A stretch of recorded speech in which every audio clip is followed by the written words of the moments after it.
Қайда сен? 4 жылдан кейін мусор болады сен телефоның. Бірақ аузына тіс салып берсең, тісің кетсе, ішің кетеді, ішің кетсе, күшің кетеді дейді ұлтымызда. Сондықтан тісін қаратыңыздар, тісті салдырып бер әйеліңе. Саған бала туам деп тістен тіс қалған жоқ байқұстың. Кальций беріп атқан сен жоқсың оған қарап. Сондықтан айналайын, әйелдерің бала 3-4 баладан кейін тістері салдырап, кальцийлерін бәрі кетіп, буындары сырқырап, аузда тісі қалмады, сақылдап түсіп. Сол тісін салдырып беріңіз. Тіспен жүрсін. Жағылап, күліп, қарқылдап, тісін ашып тұрып көзін саған. Қандай жақсы. Әппақ тісің, ең керамиканың ең жоғарғысын салып бер. Цирконийдің ең күштісі пробасы менен. Сол салып жүрсін, жарқырап жүр. Қарызың болса да, тісің бүтін болсын. Тісің бүтін болса, ішің бүтін болады. Ішің бүтін болса, ары қарай жұмысың да бүтін болады бұйырса. Тістен басталады.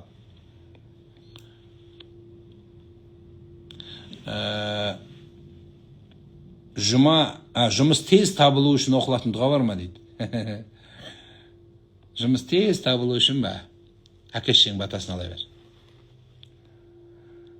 Сапар намазда жүріп 5 мен 2 қаза болса, үйге барғанда сапар оқылама дейді, әлбетте. Қайырлы күн аға, 10 жасар бала айтады, үнемі біреу құлағыма сыбырлап тұрады дейді. Имамға апарған дұрыс па? Дұрыс. Со бес бала туып, тіс соқ дейді, тіс соқ деп жазбады біреу. Тісі соқса байы бар. 5 бала бар. Оғанда сүкір де, сүкір. Не істейсің енді? Заманына қарай адам болады да, сыда. Тіс салдырымды үйге қалған тісін қағылмасын байың. Енді мен бұнана кішкене тыңдайтын еркектегі айтып басым. Саған емес.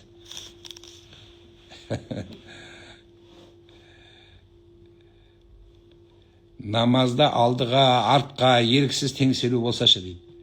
Намазда алға, артқа теңселсең құлайсың, басын жарылады. Теңселме. Алға, артқа теңселетін сен, теңселетін еді анау. Юласың ба, юла. Юла деген бар.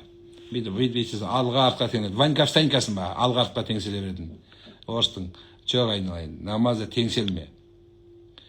Өзінше ол қиялдап, өзінше бір космосқа кетіп, бір жағына кетіп, чакраларыңа ашылып, тағы да ашылатын дүниелердің бәрі ашылып, жабылатын бәрі жабылып, космоспен прямой связға шығып, Bluetooth, Wi-Fi'нің бәрін қосып, керек жоқ. Қой ондай. Қой ондай бәлені. Намаз серьезный, бұл ғибадат. Бүйтіп, таң салып, өзімен өзі қуып кетпеу керек. Не ақып, не қойып біліп, аузыңа бүйтіп, бір трансқа түсіп алып, трансқа түспей. Трансқа түскенде сол көп, трансвестит болып отыр. Қой, транстың керегі жоқ айналай. Аға, бір сыған көзімше шашымды алып дейді. Теріс бірдеме оқып тастаған 8 жыл болды. Қиналып жүрміз. Мықты қайтаратын оқитын ұстазға барғымыз келеді. Өте көп ақша сұрайды, сол дұрыс па дейді. Дұрыс емес ол. Ол сыған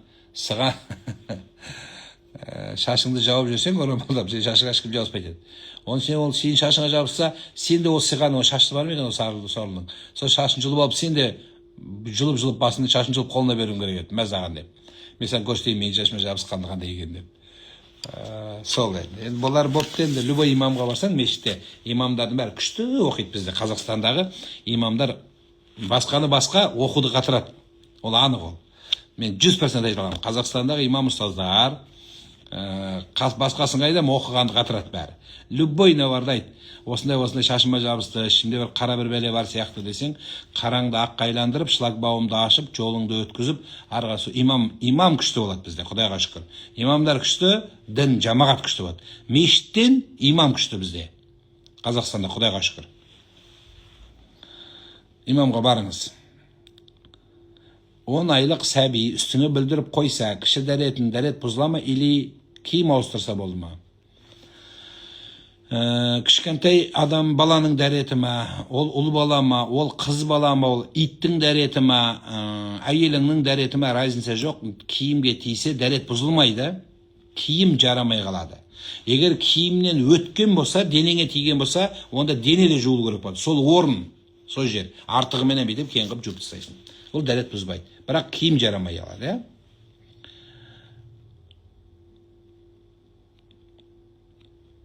ұстаз күйеуім орамалға қарсы болса не істеуге болады дейді. Сен күйеудің алдында тағып алма, айналайын.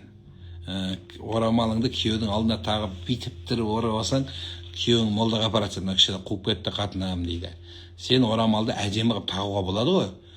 Қалада да қазір модный қыздар көп, бізде абая сататын, мұсылманский киім сататын тола. Соларға барсаң, жынды қылып тұрып киіндіреді сені. Күйеуің есі ауып қалады, саған қарайды да, ғашық болып, наоборот, сезім оянып кетеді. Қазір өзі қарапайым қылып кидір деп айтып жатсақ, модный қыздар көбейіп кетті бізде, абая сататын, мұсылманский киім сататын. Соларға барсаң, есіңді айландырып тұрып жібереді сені. Орамалыңды бұлай, мынадан бұлай шығарып, мынаны бұлай тығып жібереді, күйеуің өз жынды болып қалады орамалдың ішінен. Тұншығып өзің, сондай күшті киіп берсең, күйеуің қолдайтын болады. Содан кейін үйде тағып жүрмесе де, спальныйда орамал тағып алсаң, қиындау болады.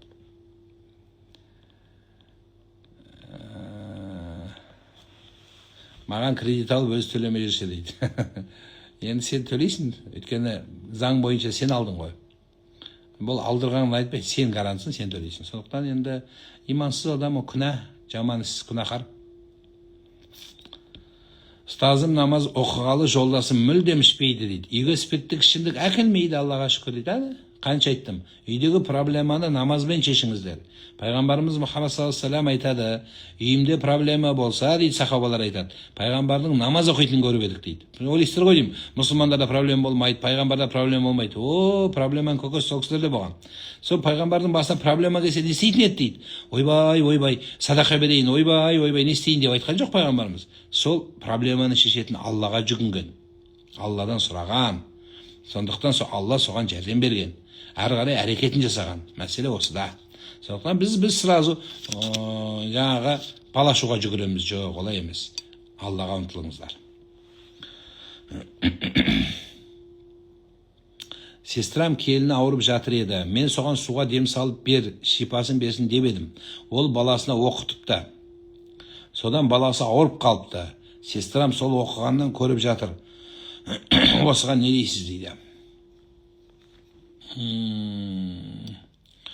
Енді бала көңіл алып қалуына ықтимал. Оны сол үшін дем салу оңай дүние емес. Кейбіреулер жаңағы бір ойыншық сияқты көреді да, ой осылай да дем бола ма, немене соншама не аласың. Өзің оқы, ол оңай дүние емес, шын мәнінде ауырып қалады адам. Ол бар дүние. Мен қанша өзімнің бірге оқыған азаматтардың біраз дем салып сондайға барып, қазір жынды болып кеткендер бар, алды, қайтыс болып кетті, одан кейінгілері жынды болып кеткен. Адамға оқу оңай емес ол. Адамның дүниесін жаңағы бүкіл энергетикасын көтеру. Сондықтан оның жынын шығару, оның жыны саған артылады түні бойы. Сондықтан ол қиын нәрсе. Сол үшін оның тиісті құрметін жасаңыздар. Намаз оқитындарға қас жұлдырса бола ма? Қасты намаз оқымасаң да жұлма, айналайын. Жұлма ештеңкеңді. Өзі нормальный өмір сүрші, жұлмай, ештеңкені кеспей, бір нәрсені жалғамай, тыныш өмір сүрші. Намаз оқысаң да, оқымасаң да. Намаз оқығандар қатысы жоқ. Намаз оқығандарды да, оқымағандарды да пайғамбар алейхиссалату вассалам бөлмеген. Намаз оқымайтындар жұлсын деп айтпаған, оқитындар деп. Күпірлік туралы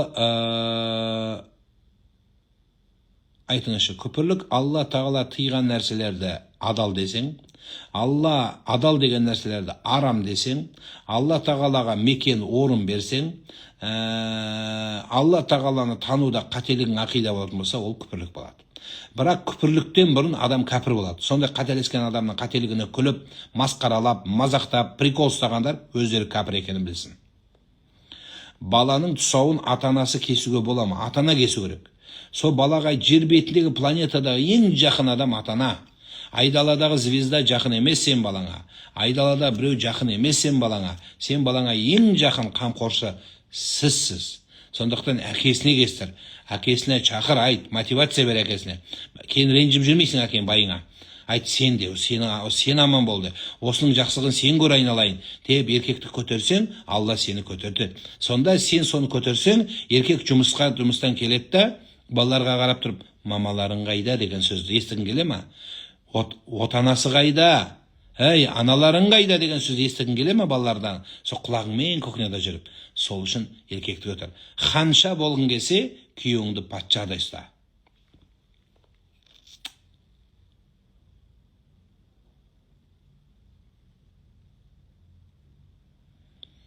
Өзімді елден төмен сезінемін, бір артта қалып кеткендей дейді. Жоқ, инстаграмда отырғандар қалмайды. Сен бәледей озып тұрсың. Сен вообще қалып қалсаң ба, инстаграмға кірмейтін едің. Сен инстаграмға кірдің, еще күшті қылып сұрақ қойып жатсың. Бәле де жоқ. Қорықпа. Күшті сен жағдайың. Өзіңді төмен алма.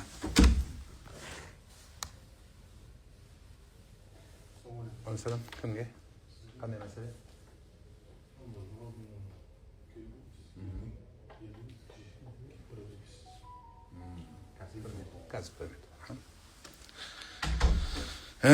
Терма мәсіге насихату Қазақстан мұсылмандар діни басқармасының пәтуасыменен Дарул Ифта деген бар. Дарул Ифта деген Мысырның, Египеттің пәтуа бөлімі осы сияқты беделді ұйымдардың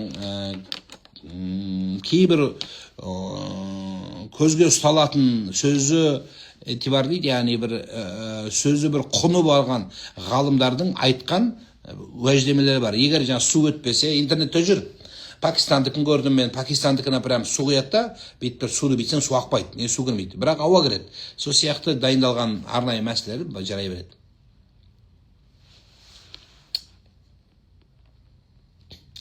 Бачавази туралы көп видео көреді дейді, күйеуім дейді, астағфирулла. Еркектердің боянғанын көп көреді, соған жының біледі. Ойбай денғаны дұрыс біз, күйеуінің, ол жақсы нәрсе емес. Это первые признаки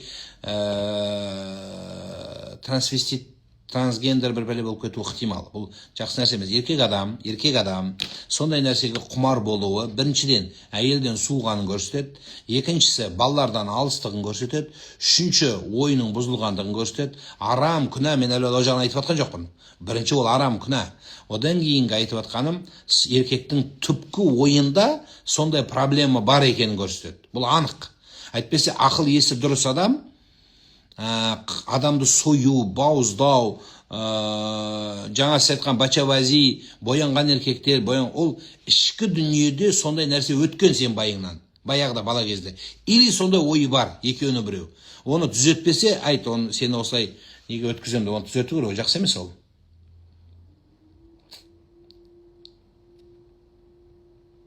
Жүріңіз өзі ерекше, еркелеп жүріңіз, рахмет. Мысығымды піштірсем бола ма, айтып жіберіңізші дейді. Негізі піштірген жақсы емес. Сен піштір жіберсе қалай болады? Жақсы емес қой. Сол сияқты сен де піштіруге болмайды, мысықты да піштіруге болмайды. Но егер проблема болса, үйің мышық қана болып, ұятсыз мышықтардың бәрі, ана жүріс жасайтын левый мышықтардың бәрі келіп, мияулап, тыныштық бермей, есік алдың мышық қана болып, соседтері ойбайлап, полиция келіп, сондай дәрежеге уже үйің публичный мысықтардың публичный домына айланып кетсе, онда кестіру керек, піштіру керек онда. Мысықты піштіру керек онда. По обстановке дейді ғой, жағдайға байланысты. Күйеуің төрт тарапын құбыла дей берсе, талақ түсе ме дейді. Егер ниетінде ажырасу болса түседі. Арқасы бар адам бата алуы керек пе? Алмаса не болады, жауап беріңізші. Арқасы болсын, желкесі болсын, омыртқасы болсын, белі, жамбасы, тағы несі бар, аяғында хрящ. Содан кейін барып омыртқа, оның астындағы копчик, одан төмен қарай седалищный нерв, сол мойын, құлақ, барлығы не болса да бата ала беру керек. Батаның зияны болмайды. Батаны атана береді. Ана арқасы бар, желкесі бар, оқитын-шоқитындардың емес. Атана батасын ал. Сол жақсы болады. Арқасы бар, алқарқаң болса да, желкең болса да, айттым ғой, гланды болса да, не болса да, бәрібір бата ала бер. Ал енді мен кішкене жындылаумын, бата беріңіздер деген нәрселерді шама келгенше ол адамның өзінің кішкене мынау психикасын, жүйкесін жөндеу керек деген сөз. Баланың атын өзгертуге бола ма 12 жаста? Себеп қандай атты өзгерткіңіз келеді?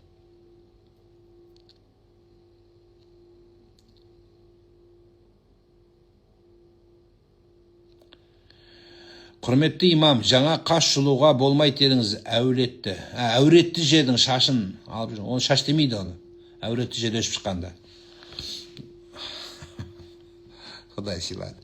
Алу керек оны да. Оның бәрін алу керек. Таза жүру керек. Жылтырап тұру керек бәрі. Тайып жығылатындай болу керек. Әуретті жердің бәрі тап-таза болу керек. Оны бірақ өзің білесің. Жаңа гель қолданасың ба, депиляционный. Жоқ, жаңа сахарный воскпен қолданасың ба? Жоқ, Депиляция өзің жасау керексің. Біреуге көрсетіп жатқаның дұрыс емес. Өзің жасасаң болады. Оны өзің білесің. Жұласың ба, қырасың ба, өртеп жібересің ба. Пожарный жақын тұрсын, бірақ жанып кетпе.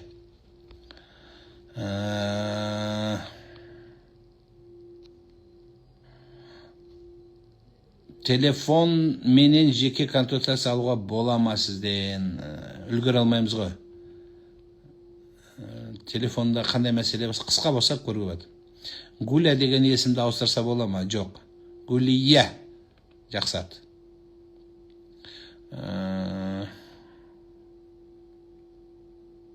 Олды боламын. Атын қойыңыз дейді. Жаным күйеуің қойсын да, байың айт. Мен не қыласың мен? Мен емес, күйеуің айт, күйеуің қойсын. Сен таңда де күйеуге, күшті болады. Ғұсыл алмай намаз оқып қойыптым. Тәубе ету керек. Қасап қайта оқыдым, дұрыс па? Дұрыс. Бірақ анаған тәубе ету керек. Кешірім сұрау керек. Яғни сен әдейілеп істеген жоқсың ғой.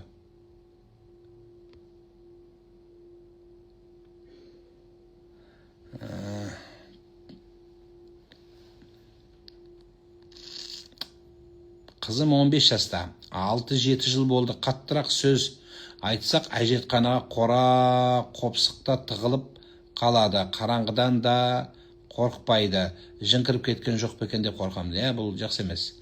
Туалетке қараңғыға қорыққан балаға кішкене алып шығу керек. Оның бір оқитын дұғалары бар.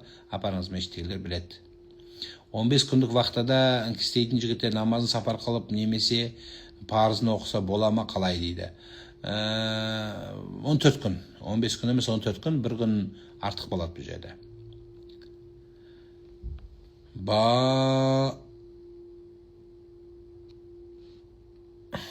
Құрбым Алла бар екенін білемін дейді. Бірақ ешқандай религияға жатпаймын дейді. Тамақ бар екенін біледі, бірақ ішкім келмейді. Ішпеймін деген сияқты.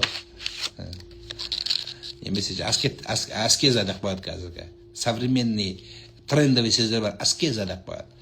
Өз қаласа ұстайды, қаламаса ұстамайды. Захочет ұстайды, захочет ұстамайды. Захочет сенеді, захочет сенбейді. Өзі по настроению да. Бүгін ораза ұстай салады, соңмен бүгін намаз оқи салады, соңмен барып тұрады да. Бір 2 айдан кейін қадіртін ұстай салады, соңмен тағы да бір тұрады да. По настроению да аскеза. Дұрыс емес ол. Алланың заңы бар, қанун. Ереже, сен ұнамайды, настроениең бар, настроениең жоқ, желаниең бар, желаниең жоқ, оңарайды, менде желание бола бермейді. Мәселе ода емес, бұл бұйрық, сен оны істеу керексің, бітті. Бұны бұлай чуть-чуть өзгертейін, что-то мына жер ұнамайды маған, мына жерін бұлай алып тастап мынаны оқиын. Жоқ, полный қабылдау, сол иман болады.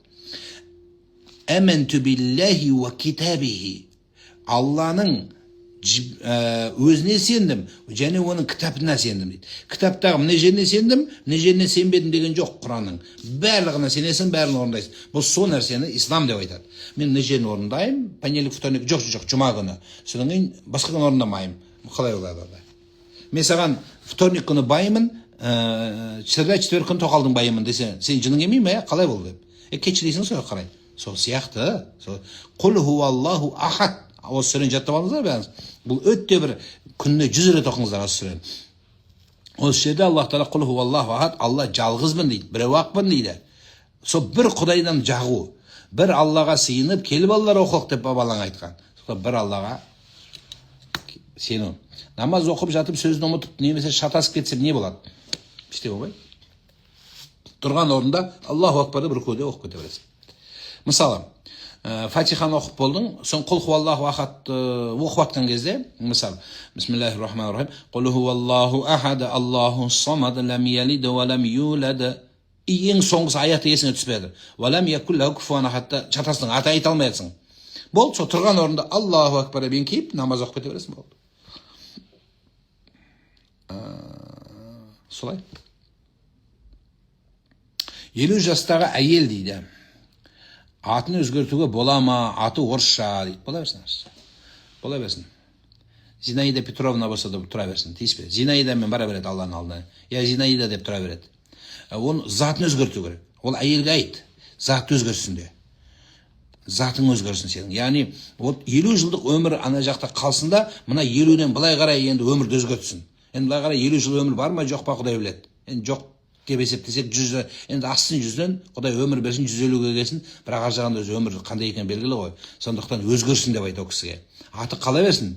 Жаңағы Вера, Лера, кім еді, Светлана болып. Светлана дегендер көп қой, бола береді Светлана. Бола берсін. Алланың алдында астағфирулла, мен Светлана болып тұрмаймын дегенге ұяласың да, амалдың пустой болса қалай ұялмайсың. Сондықтан лучше Светлана болып атың тұра берсін.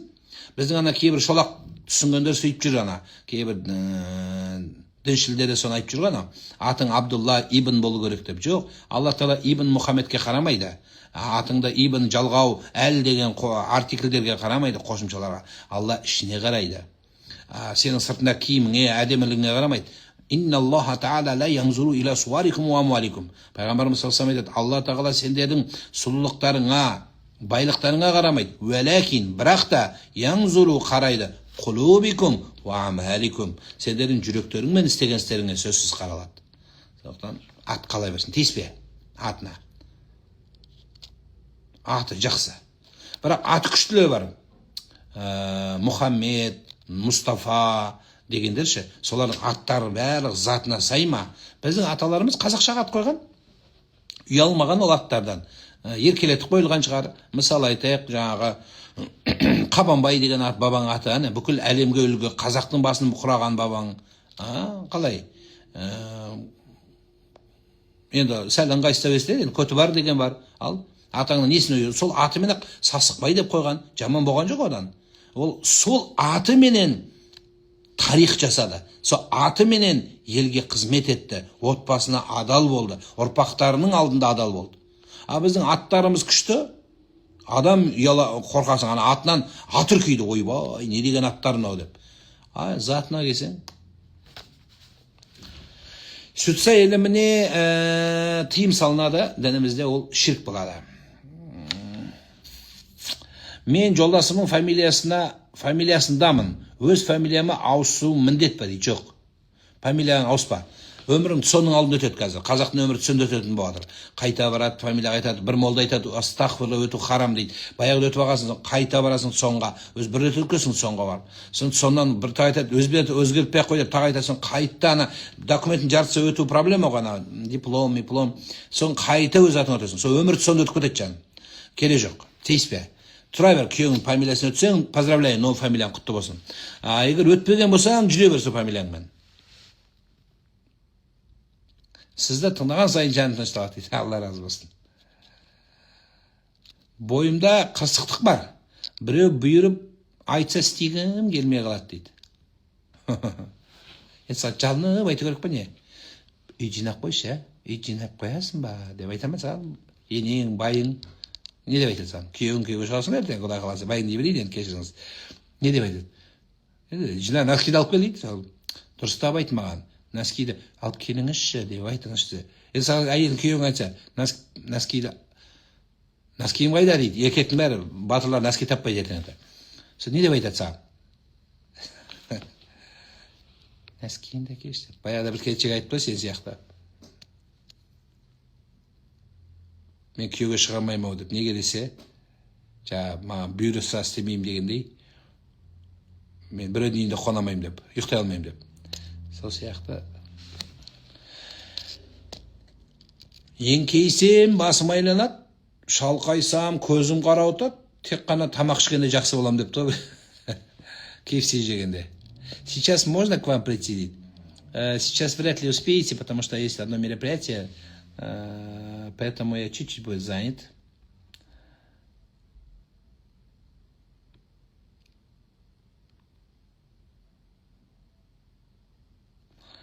Пайғамбарымыз саллаллаху алейхи ва саллям сахабаға анаңа 3 рет жақсылық жасау туралы айтасыз ба? Бір кісі әкені түсіріп тұрсың дейді. Мәселе о санда емес. 3 рет анаңа жаса дегенде біз ол 3 рет жасап папаны ренжіте бермеу керек бір жерде. Мамаға деген сөз, папаға сен осы жерде аузын жауып тұра тұр, сен 3-ші рет айналып келем деген сөз емес ол. Ондай мағына емес, біз анау бәрін былай сөзбе-сөз түсініп алғанбыз да, жоқ олай емес. Әкенің де, ананың да құрметі аспанда айналайды. Екеуінің де басыңдағы тәжің, солар барда елге керексің, солар барда құрметтісің, абыройлысың, солар кеткен күні сүмірейіп қаласың, ешкімге керегің болмай қалады. Сондықтан барын әсіресе жастар Ата-ананы құрметтеңіздер. Ата-анаңызды бағалаңыздар. Ата-анаңызға жақсы сөз сөйлеңіздер. Бір күн келеді, арман болады солар. Егер сыйламай жүрген болсаң, жетімдерге бар, солардан сұра, подружкаларыңнан сұра. Мамаң тірі болса не істейтін ең дейді. Менің мамам ұрса береді деп жатырсыңдар ғой жаңа. Енем ұрса береді деп. Сенің мамаң тірі болса не істейтін едің деп сұра. Соны айтады, қолын сүйетін едім, аяғын жуатын едім, айтқан бір ауыз сөзіне қарсы шықпайтын едім дейді. Жоқ уже болды, кетті, ол қайтып көре алмайсың, ол бетті бітті. Соңғы бір бет болған. Сен де бала шаға өсіріп отырсың ғой, мен де бала шағам көремін деп, тура сол басыңа келеді. Айналып келетін дүние. Өмірің ұзын қылады Құдай. Соны көрмейінше өлмейсің. Қиянатыңды көргенше өлмейінше өлмейсің. Біреуге қиянат жасағандар өлмейсіздер. Пока сол қиянатты көрмейінше. Қазаққа қорлық жасаған, елге қорлық жасаған, ағайынға қиянат жасаған, келінге қиянат жасаған, пока сол келініңе сүмірейіп күнің түспейінше өлмейсің. Өлтірмейді Құдай сені. Келінін боқтаған, келінін ұрған, келініне тіл тигізген, жазықсыздан жазықсыз. Қара бет деп сөгіп, жетім деп аяққа басып, тура сондай күйің, сондай күйгір, сол сен жамандаған келінге тәуелді болмайынша, сүмірейіп соның қыз қолына қарамайынша өлмейсің. Өлмейсің. Алла өлтірмейді сені. Сондықтан соны ақысын алып береді. Сол үшін айналайын. Қиянат жасамаңыздар ешкімге. Қарыз алып бермей жүргендер, турасы өлме, желательно өлме. Витамин іш білмеймін, келінді қорлағандар, басқа қиянат жасағандар, желательно өлмеңіздер. Қазақты тонағандар, желательно өлмеңіздер. Алланың рахымын алсын, бізге мейірімді болған, жақсырақ дұғашы болғанымыз артарақ жоқ, кешірмейді деп Алла үшін үкім айтқан жақсы емес. Намаз оқитындарға темекі шегуге бола ма? Намаз оқымайтындар шеге бере ме не? Намаз оқитын адам өтірік айтпау керек. Намаз оқымайтындар айта бере ме не? Намаз оқитындар ұрлық жасамау керек. Сонда намаз оқымайтындар ұрлық жасай бере ме? Намаз оқитын адам өлтіруге болмайды. Намаз оқымайтындар өлтіре берсе бола ма? Жоқ, ол бәріне болмайды. Күнә, намаз оқисың ба, оқымайсың ба, оған қарамайды. Барлығына, бірақ Құдайдың бұйрығы, яғни күнә істемеу керек. Темекі де солай. Мына өмірде махаббат үшін күрескен дұрыс па? Сонда не істейсің? Жігітіңе барып төбелесіп, разборка жасап, неге онымен жүресің сен менімен жүру керексің дейсің бе? Не істеу керек? Не істеу керек сонда? Күресіп, соның үйінің алдында ар өтіп, бер өтіп, көйлегіңді киіп алып, былай өтіп, көзін ауыртып, басын ауыртып сұлың керек па? Сол саған өмірлік бақыт бола ма? Жоқ, ондай керек емес. Мешітте нешеге дейін оның есін алған шап келе беріңіздер. Күйеуімен бір жыл болады, бірге тұрмаса неке бұзыла ма? Он на заработках жоқ, бұзылмайды. Бір жыл бола ма, 10 жыл бола ма, бұзылмайды. Бірақ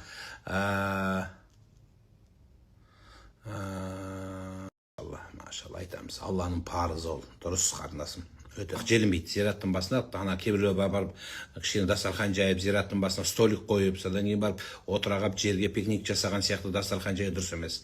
Ол жерде тамақ желінбейді. Керек десеңіз, мал сойылмайды. Ла ақра фил ислами, қабірдің басында мал союға пайғамбарымыз саллаллаху алейхи қайтарған. Бұл дұрыс нәрсе емес. Енді сөз жерде қабір қазып, жұмыс істеп жатқандар болса, ол басқа мәселе. Бірақ келіп алып Құран оқытып, сүйеде нан жайып, шелпек жеген сәл келіңкіремейді. Көке, мен ой дұрыс па, менің ойым дұрыс па деген шаре, ажырасу ауырғанымда жаны ашылмаса, ауырғанымда жаным ашылмаса, әкешім емдете бергенге ұялам дейді. Әйел адам ауырса, қандай аурумен ауырса да, еркек адам бағуы, қарауы, киіндіруі, мұқтаждығын өтеуі, дәрі алып беруі міндетті болады. Ал енді оны жасамаған болса, әйелдің ақысы бұзылған болады. Әйел ақысы бұзылған болса, және сіз айтқандай бір емес, бірнеше рет тек қана ата-анаңыз қарай беретін болса, шарт қойып, жаңағы сөйлесу керек, барлық сөйлесу арқылы шешіледі. Болмаса, онда шарт қойып айтасыз. Келіндерім әке-шешемді мүлдем сыйламайды дейді. Бұған не дейсіз, келіндерім дейді. Неге келіндерді айтасыздар сіздер? Неге бауырыңды айтпайсың сен? Бір келінді сыйлатқызатын, келінді құрметті еткізетін келіннің өзі емес қой. Соның күйеуі бар. Сенің ағаң бола ма, кім болады? Інің бола ма, бауырың бола ма? сол шешеді. Сен әйелді жаман көрме, сол әйелді сондайға доводить еткен крайность дейді ғой, шексіз соны ана қырына алып барған сол.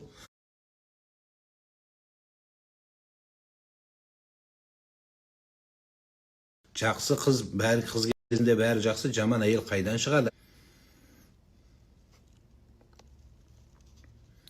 Қайырлы таң ұстаз, енем ренжіте береді. Енді оған қарым қатынасым өзгеріп, бұрынғыдай сыйлай алмай жүрмін. Қалай көз жабуға болады? Сен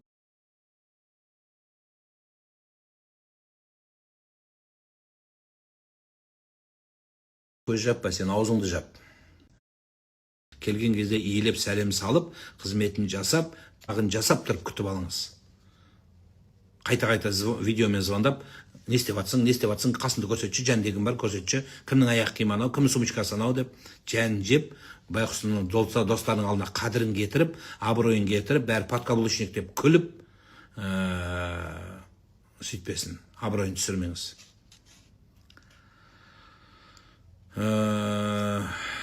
Аға, енем үйіме жібермейді, барсаң киіміңді жинап братла кет деді. Анам 65 жастан жасын жасайық деп жатыр. Соған 2-3 көмекке бармаймын деді. Не істесем болады? Сен мамаң 65 жасын жасайын деп отыр ма? Күйеуіңмен барасың, сен тойға шақырады, пригласительный келеді, келіндер деп, сол кезде барасың. Ол жақтағылар өз туысы. Сен барып алып, ол жақта енді онда сол кезде сол енеңмен бірге лесіп барасың. Сен ол мына жақтың емес, мына жақтың адамысың. Мына жақтың семьясына айтқан жаса. Үйдегілердің анау тойды сенсіз жасайды. Сенсіз де жасайды. И олардың сөзін тыңдай берме, үйдегілердің, өз үйіңде. Сол күйеу жағың көбірек болғаны жақсырақ болады. Тастай батып, судай сол жаққа үйрен деді ма, соны ұста қазым. Сол дұрыс болады саған. Соны тығып ақша беріп, тығып Каспиймен абонесе аударып, барып Каспийден аударып олай істеме. Одан жармайды ол. Ол тойға ештеңе болмайды. Иса дұғасын айтып бересіз ба? Білмейді екем. Добрый день. Мне больно, как быть и жить дальше. Замужем, беременна, муж изменил, ушел к другой. Плохо, не могу успокоиться. От того, что вы будете так мучиться, муж может и не возвратиться, но вы испортите жизнь себе и также вашему будущему ребенку, который находится в вашей утробе, поэтому самое лучшее беречь и его здоровье, и себя. Жизнь не заканчивается, я смотрю, вам не так уж плохо, если вы сидите в Инстаграме, слушаете меня, мне кажется, у вас не так уж все плохо ситуация, поэтому если бы действительно у вас плохо было бы, вы бы сейчас не смотрели Инстаграм, вам не до этого было бы. Значит, как-то все-таки жизнь налаживается, какие-то свои эти есть, питаетесь, в туалет ходите. Даже, значит, жизнь, она все-таки имеет другой окрас. Да, то, что он сделал грех, то, что он сделал, это неправильно, но это не дает повода вам гробить свою жизнь. Поэтому берегите его, берегите жизнь вашему будущему ребенку. Это самое лучшее. Знаете, вот самая большая проблема, это когда человек заболеет, у него единственная проблема, лишь бы выздороветь. А когда у нас все хорошо, у нас проблем очень много. Значит, знаете, у вас жизнь имеет другой тоже окрас. Посвятите себя, все возвратится. Если по воле Всевышнему он возвратится, ваш муж, он возвратится. Но, знаете, не стоит рубить с плеча, поэтому чуть потерпите, сделайте дуа, мольбу за вашего супруга, чтобы он возвратился. Не стоит говорить проклятие. Многие проклинают, как же своему мужу, если он даже что-то с ним случится, и даже если не случится, вот это проклятие может вам обернуться вам же какой-то частью. Поэтому не стоит. Каждый человек ошибается, мы все люди. Но то, что он сделал, я еще раз повторяю, это неправильно, но это не дает вам повода делать самосуд, что-то решать. Есть какие-то проблемы, значит. Башкирский қымызды намаздағылар ішсе бола ма? Намаз оқымағандар да ішпеу керек ол қымызды, өйткені ішіне қосқаннан кейін, уыт қосылғаннан кейін мас болып адам болар, мас айтады. Ішіне қоспасы көп болғаннан кейін адам мас айтып кетсе, ол намаз оқығандар да ішпейді, намаз оқымағандар да ішпейді. Сізді ГАИ ұстап алса, сол жаңағы қымызбенен онда жауапқа тартыласыз, ұмытпаңыз. Мектеп программасына Құран оқытуды кіргізсе, не айтасыз? біз енді ислам мемлекеті емес шығармыз, бізде ол нәрсе болмайды ау. Біздің кішкене коммунистік идеяларымыз әлі бітпеген, коммунистің басында отырғандар әлі көп, сондықтан соны аңсайтындар да көп совет үкіметін. Сол үшін мына көршілерге кішкене еліктейтініміз сол.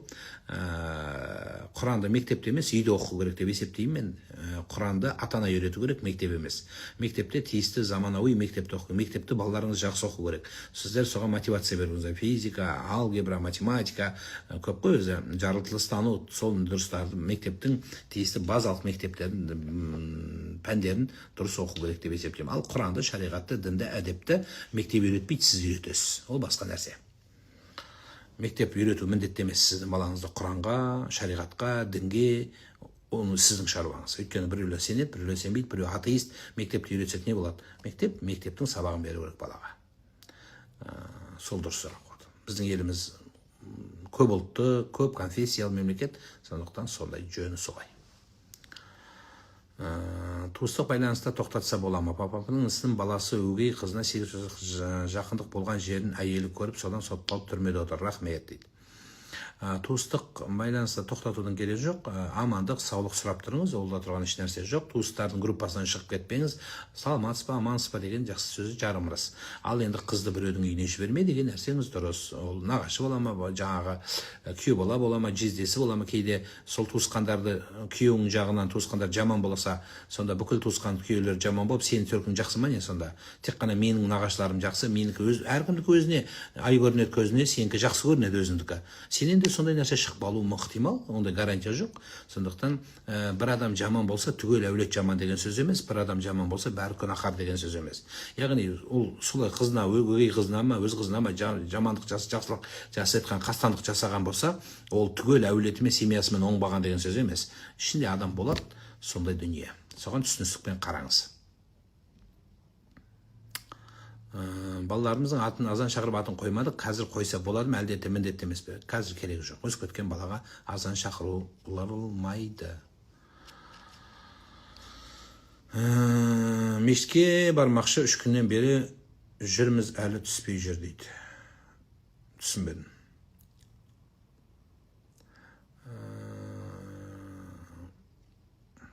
Машина алдық, Құдай тамақ берген дұрыс па?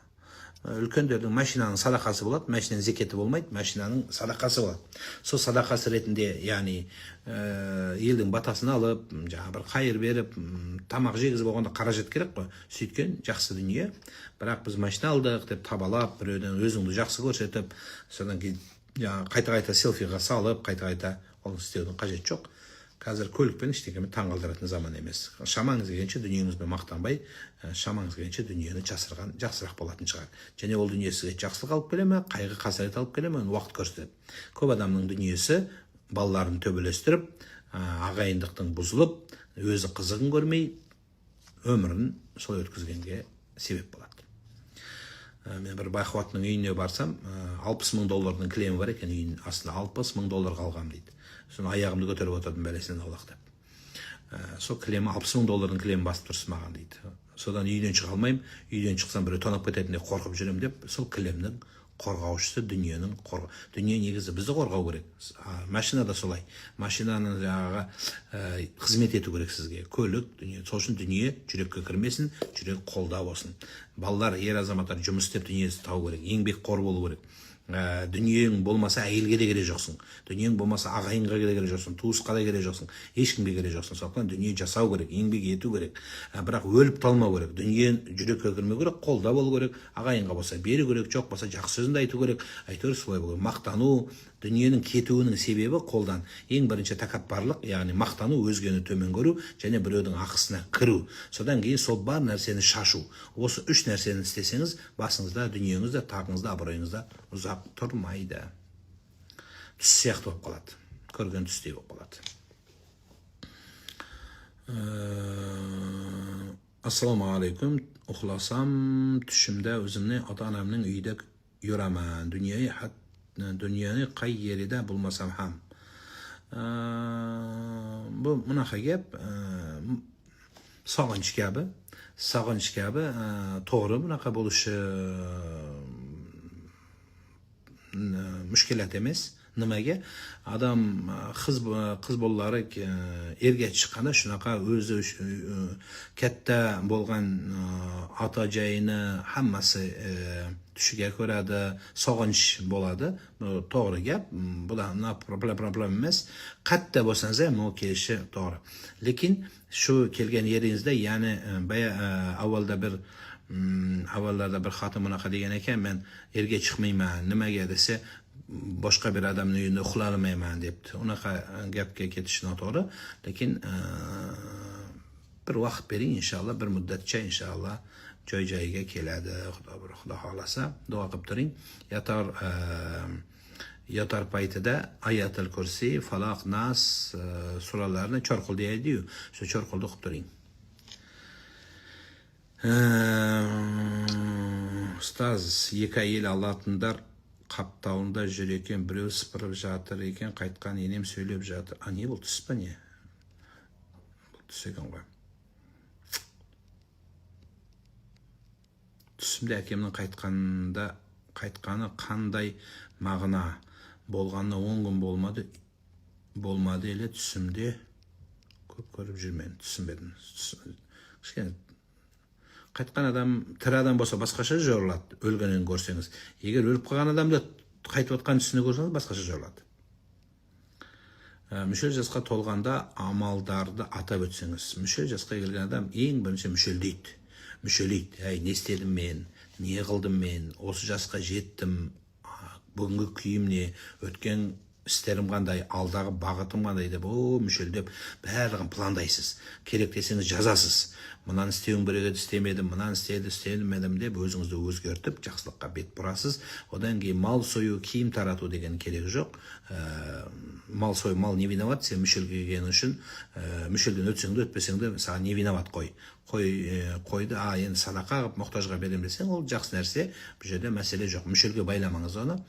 Сонда сіз 13 жылда, 12 жылда бір рет қой соясың ба не? Жоқ, қойды байламаңыз мүшелге. Мүмкін жақсы амал істеуге болады. Содан кейін Құран жаттаңыз, сүре жаттаңыз. Мысалы 13 жыл өмірің өтіп кетті, 12 жыл. 12 жылдан асып 13 жылға тартқан өмірің өтіп кетсе, не істедіңіз? Не жақсылық үлгердіңіз деген әңгіме. Алдыңда 13 жыл, 12 жыл бар ма? Білмейміз. Сондықтан сондай дүние, соны өзгертуге тырыссаңыз жақсы болады. Құранды түсінуге араб тілін оқимыз ба дейді. Жоқ, Құранды түсінуге тәпсір ілімі бар. Тәпсір деген бар, кең түсінік демек. Сол тәпсірлер аударылып жатыр. Құдайға шүкір, ғалымдарымыз көп кітаптар шығарады. Сол кітапты оқысаңыз, тәпсірін түсінетін боласыз, переводын түсінетін боласыз. Үлкен адамдар кішкентай баланың аузына түкіру деген дұрыс па? Бұл дем салу деген сөз. Аузына түкіріп, сілекейін жағып, аузына протездің ішіне қалып қалған тамақтың иісімен оны жағып, қаптатып кетудің керегі жоқ. Әркімнің аузының иісі бар, аузының сілекейі бар. Пайғамбарымыз Мұхаммад саллаллаху алейхи ва жасаған, ол пайғамбар. Біз пайғамбар емес, біз тісін жумай жүрген адам, тісін дұрыстап жуамай жүрген адам, сілекейі керек жоқ оның. Аузындағы герпес вирус, папиллома вирустың бәрін таратудың керек жоқ. Қазір екінің бірі сондай аурумен ауырады. Сондықтан ол папиллома вирусты таратудың қажеті жоқ. Енді ол не істеген десеңіздер, дем салады. Сүф деп қояды, оның өзін алыстан үрлеген кезде жаңағы аузының иісі шығып кетіп жүрмесін. Солай. Сондықтан әркім өзін өзі біледі. Тісін дұрыстап жуылмай жүрген адам лучше тісін жусын. Ең жақсы дем салу жаңағы бата қылу. Аузына түкірудің ең жақсы дем салу емес, ең жақсы түкіру дұға қылу. Я Алла, дені сау қылсын деп айта беріңіз. Немереңізге, үлкен адамның аузына түкіртіп сілекейін жұтудың керек жоқ. Сілекейден ештеңе дармайды. Әркім сілекей өзіне айналайын. Тыныш жүріңіздерші.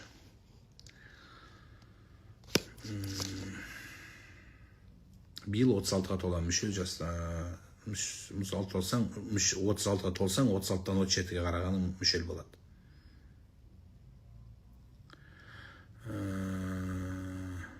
Тұсауды ақылы түрде жасайсыз ба дейін жоға. Мен енді ақыл жасам, осы жерде ақыл сөйлейтінем ғой. Жоқ. Алла үшін дін үйрету, жақсылық айту ешқандай несіз болады, ақысыз. Алла үшін. Енді бірақ бір нәрсе берсең жақсы болам, қуанып қалам, мәз болам. Ой, рахмет деп ұзақ бата берем.